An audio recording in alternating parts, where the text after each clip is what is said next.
Cameroonian, or being in that liminal state of double consciousness that Du Bois always talks about.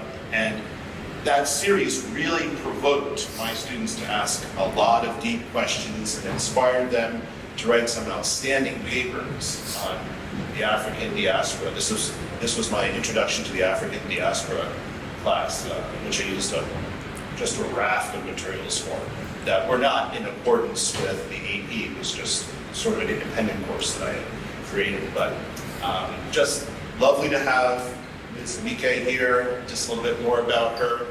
She's an outstanding filmmaker, artist, poet, dramatist, producer, director. She has her own foundation now. It's called 274 Degrees, in which she's endeavoring to lift as she climbs, helping future artists gain the notoriety, financial support, and mentorship that they need to succeed. She also is online. She has a website, CecileEmeke.com, where teachers like us can rent or license for work for at least a year.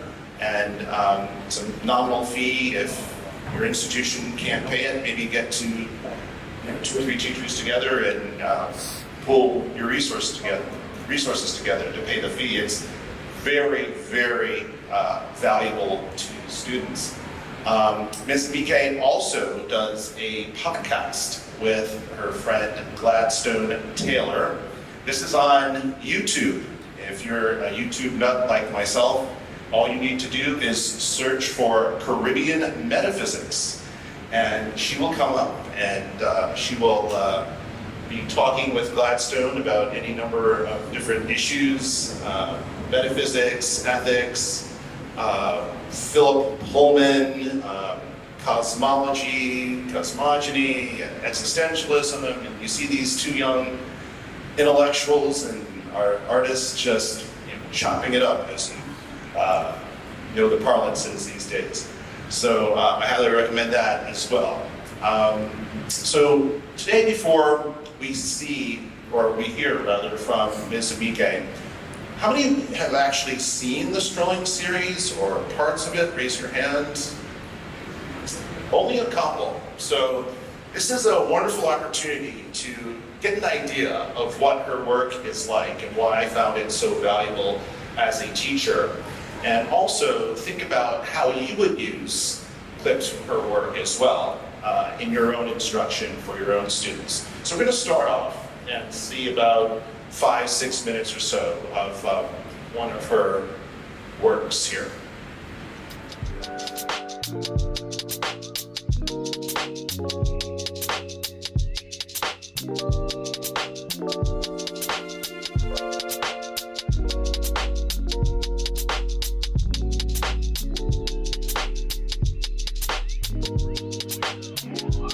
At first, when I was younger, I was like, why should I talk English to connect with people? But it also felt very organic. We were raised in American culture, so it's part of us, our generation, the way we grew up, watching MTV and Black French people I know.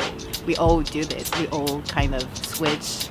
And then at the same time, we also have our particular French way to talk to each other. I just think it's very unfortunate for African American people or even African English people to not connect with other languages because they can't really fully connect with other culture because it's always the people that come to them and never the opposite, so they must miss something at the end of the day. At the same time, we were very used to talking English, so I feel more embarrassed for them than for me actually.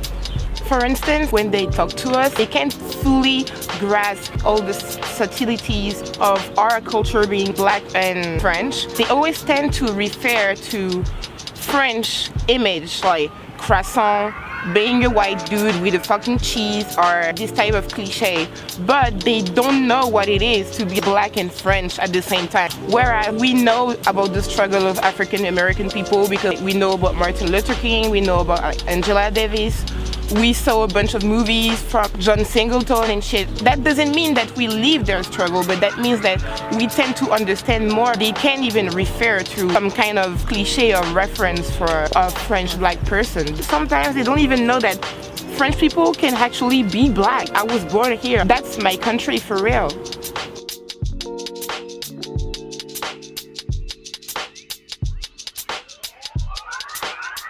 Every day we talk about it. You cannot really see us if we don't have any black, well, visible women in our everyday lives here.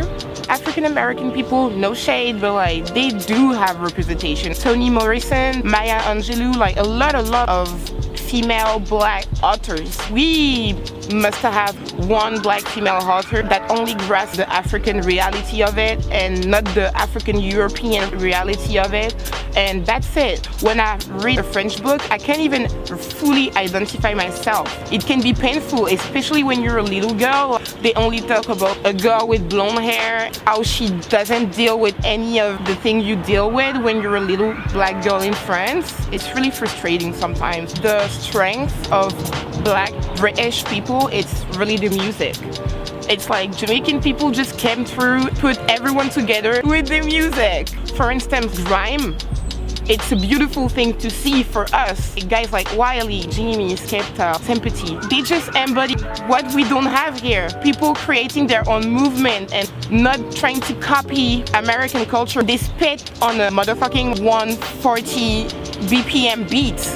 No American rappers that do that. They're very outside the box. They just create their own with African culture, Jamaican culture, rave culture. All this shit came together. It's really beautiful to see because we don't manage to have our own movement at all.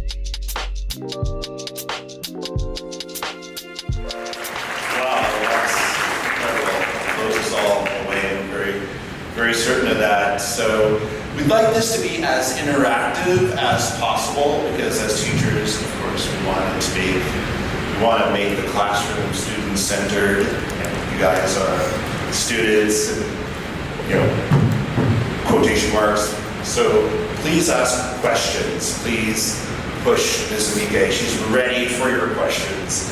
And she's eager to explain to you and help us as teachers use her work in the classroom to inspire our kids to think more deeply about their identities, roles, and places within the African diaspora.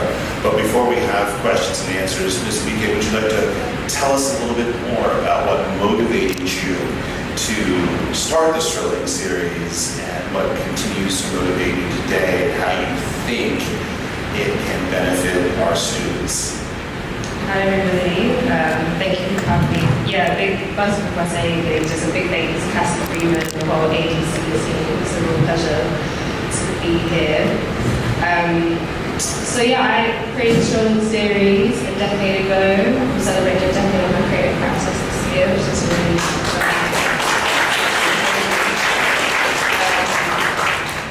and so what did you just ask? I really know what you just said.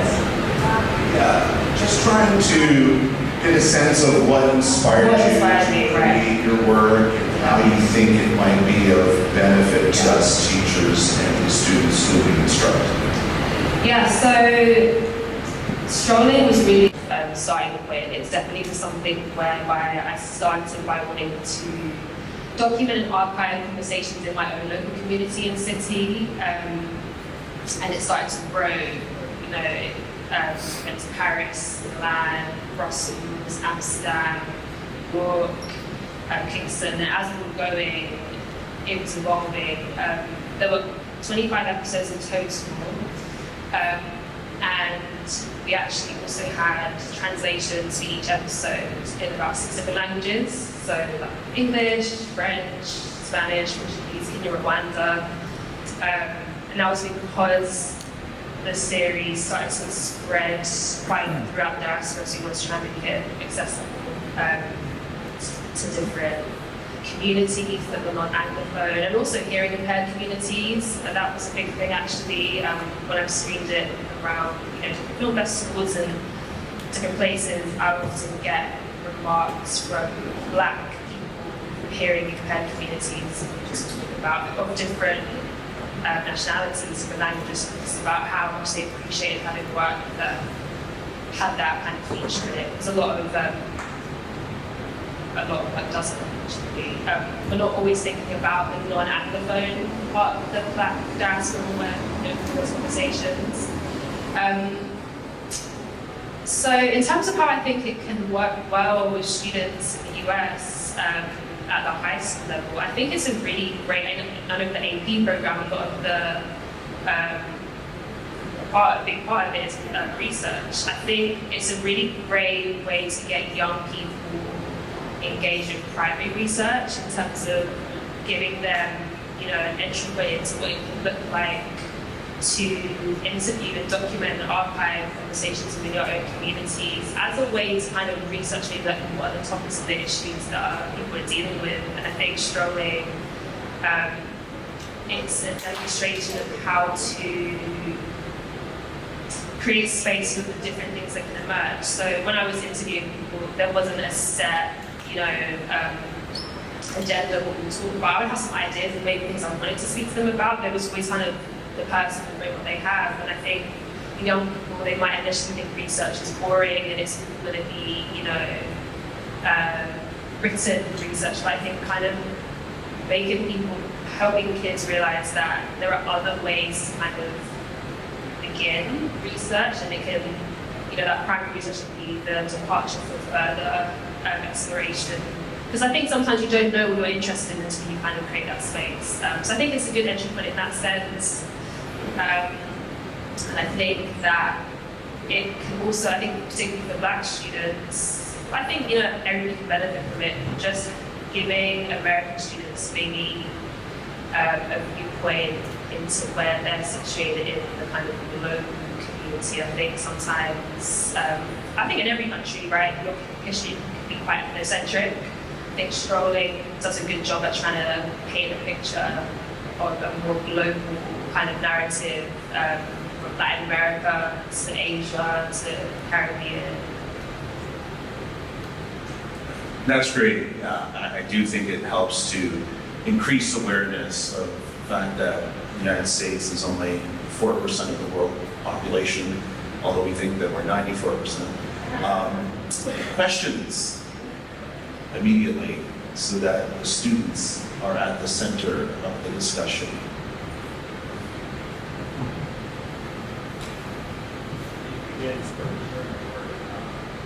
As we started to ask your research questions, as the research question became clearer, how do you start to refine questions? Outside noise. As you started to conduct more research and conduct more interviews, and your questions started to become clearer as you got more answers, what ultimately kind of became your question? How did your question evolve based on what you were hearing from the audience? So I didn't have like a set question or set of questions I'd ask people. I normally kind of have a conversation with people, just get a gauge of who they were, whatever they're on, and things they wanted to bring up. And I think the idea of like objective documentaries is impossible. I think we're always coming in from perspectives, and then somebody as British, Jamaican, English speaking, I kind of, rather than trying to be impossible and create sort of richer series that spoke to things to people, I think I kind of acknowledged my bias, and so I had questions like from my perspective of that person's experience. And I think that's a limitation of the work. But again, I think for students, it's a great way to get them to kind of do that kind of, whether it's like textual analysis or comparative analysis of like what are the limitations of this kind of work, what can it do at its best, how can it be problematic at its worst. For example, a lot of all of the interviews are in English, even though most of the people were not English-speaking people. That's like a massive limitation in terms of how they could express themselves. But again, that's the limitations for. So in that, I tried to ask questions that I had, owning that bias, but then also trying to let them unfold whatever they had to say each time. Further questions?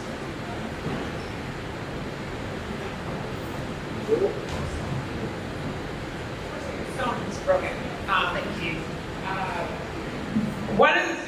came back from the UK. I was here for off and on for about 18 months, and a couple of questions. I love the fact that they gave, a lot of the young people gave a history lesson here, what's actually going on in contemporary Britain, you know, talking about paying back reparations. I don't know if you guys are aware of this or not, but Britain just got paying back their $20 billion reparations loan. They gave reparations back to slave owners, British slave owners, and they just got through paying back that loan last year. So it took them 200 years to pay that reparations loan back. And you heard what the young man said, is that we actually paid that loan back, those of us who our parents did. When you show this, have you shown this to secondary teachers in the UK? If you haven't, have you contemplated showing it to them? What do you think their reaction is going to be? Because what these young people really are speaking out about is the fact that there's that dichotomy between assimilation and identity, which is what the UK is all about. We're integrationists, we're not assimilationists. They're into assimilation. Can you talk a little bit about how that creates this kind of a film? Do you understand what I'm saying? Yeah, thank you. So I haven't shown it to secondary teachers specifically, but there's been a lot of teachers from different countries across the world that have reached out and used the work. So that was an edit from the screening that we did at the South Bank Centre in 2015, but the series is separate episodes, each one's between 10 and 15, 20 minutes, depending on the interviewee. In terms of the UK and that situation, I always think of John Stuart Mill and when he talks about social tyranny and how it in some ways more formidable or worse because it, you know, the assimilation that you just mentioned, because it's really inescapable. And I think in the UK, just because of our history, I think in a lot of European countries, because slavery wasn't on the land in person, and there could be a lot of denial about the history compared to America. And so I think it is a lot more of a slow death or a slow kind of more of attrition of people. It's unique. And I think what's really great about the series is that to kind of explore those nuances in different European countries as well, beyond the UK. Because I think behind America, then it's not really the UK in terms of having a dominant discourse on the Black experience. But yeah.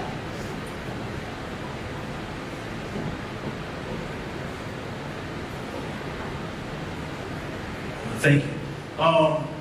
Just real quick, I just did a quick view of the YouTube page. I can't wait to patch some of the videos on here. The one that was fairly recent was one that was done in the US, where the young lady was in the title talks about the Dominican Republic and Haiti. For sure, the perspective of African descendants throughout Europe is something that I would love to hear more about, especially Spain, Portugal, maybe the experience of the people in there. Just wanted to ask you, where do you see your work going next? From an American perspective, there are conversations that are still not had in our schools. Our specific focus for AD seminar is going to be on an Afro-Latino experience amongst our students. Is there anything, do you see yourself delving into Central and South America at all, or looking at Spanish-speaking populations as well? I know it was a lot there, but I think you got an idea of what's going on. Yeah, I think the initial intention for the series obviously got going was to make it global. So yeah, Central, South America, everywhere. It's a difficult project, if I'm just transparent, it's a difficult project to fund because, like cinema is dying and doesn't quite fit into any category completely. But we are trying to relaunch it. This was actually done between 2014 and 2016, so we haven't been making any episodes as of recent, but we are looking to relaunch it. So if anybody wants to support us, you can find some information on our website. But yeah, hoping to relaunch, and yeah, definitely would love to go to Central America and everywhere in between. Hey, so just seeing that short clip, it kind of just brought together what I feel like we've been seeing throughout the day, hearing throughout the day, this idea of subverting silences, you know, taking ownership of our own story and being producers of our own history. What are some techniques or approaches that you use to get such candid responses from people you interview?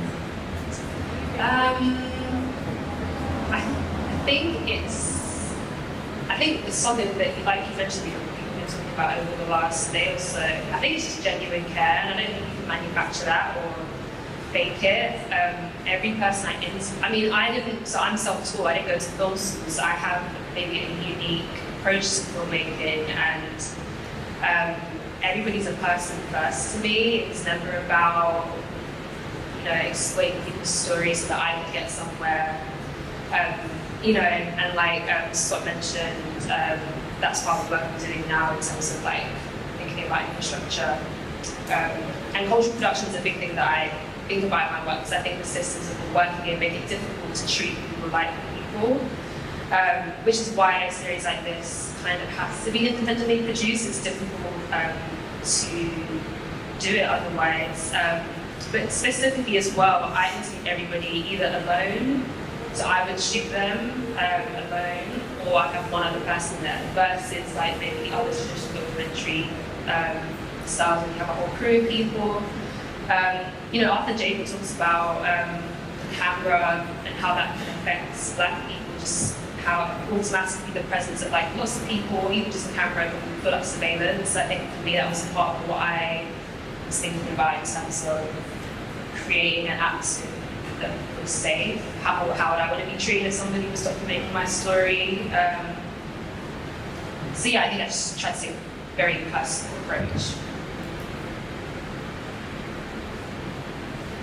I do want to say again, brilliant.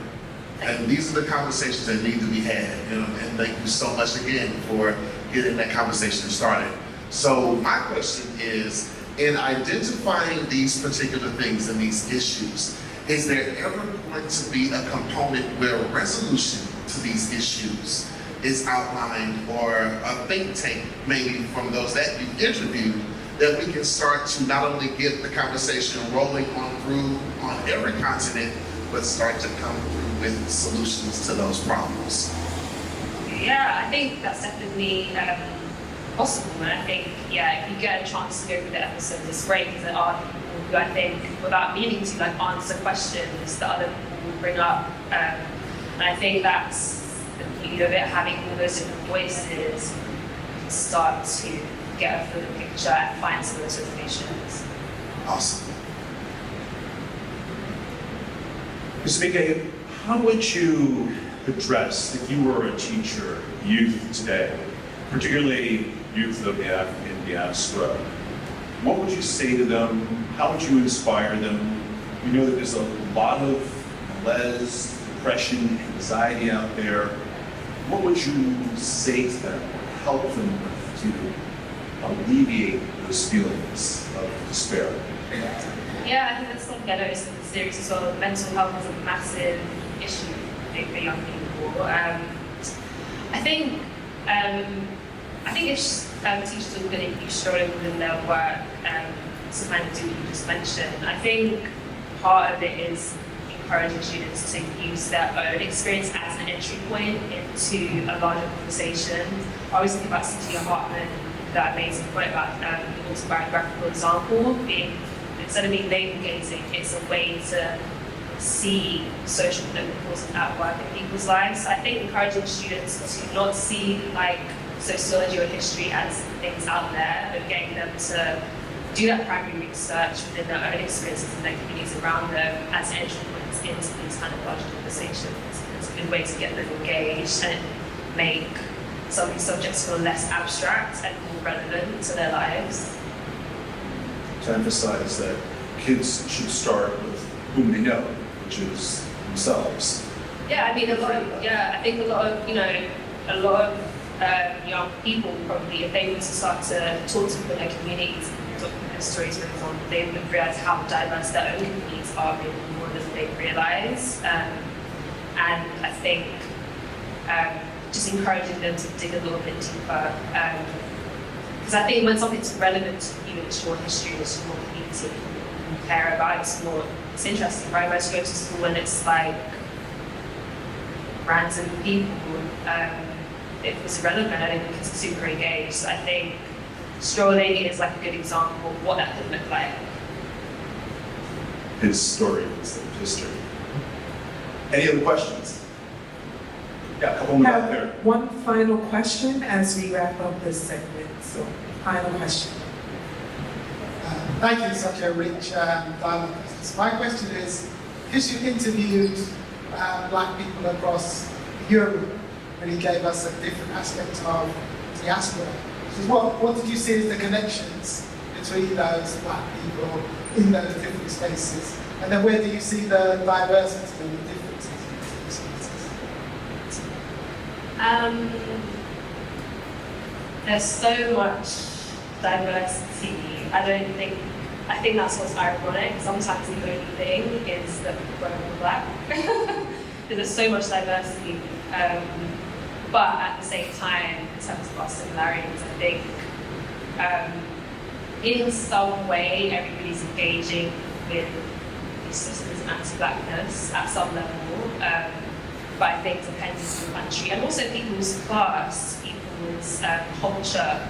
You know, if you're a Nigerian person living in France, that can be very different to being somebody from Martinique who speaks French. So you have two different experiences. You know, like from my own experience in London, again, depending on where you're from, your class, gender, you know, so all those different kinds of intersections, right? All having different experiences. So it's a hard question to answer succinctly. I think there's a lot that we have in common, there's a lot we don't have in common as well. And I think series or projects like Strolling, I think are important because we need to move away from the monolith kind of homogenous ideas of Blackness in order to actually move forward. Because we're not dealing with the same thing across the board. Yeah. Wow. Are you sure you have one more question available? Or? That was our final question, but I know we have one video.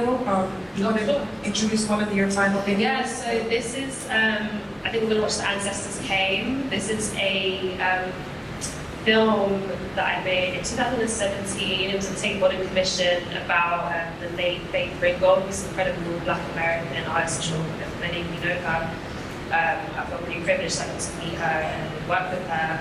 And it's about her practice, and there's so many incredible interviews of Miss Ringgold, but I wanted to create something that kind of gave homage to her style with her work, where she blurs the line between reality and imagination.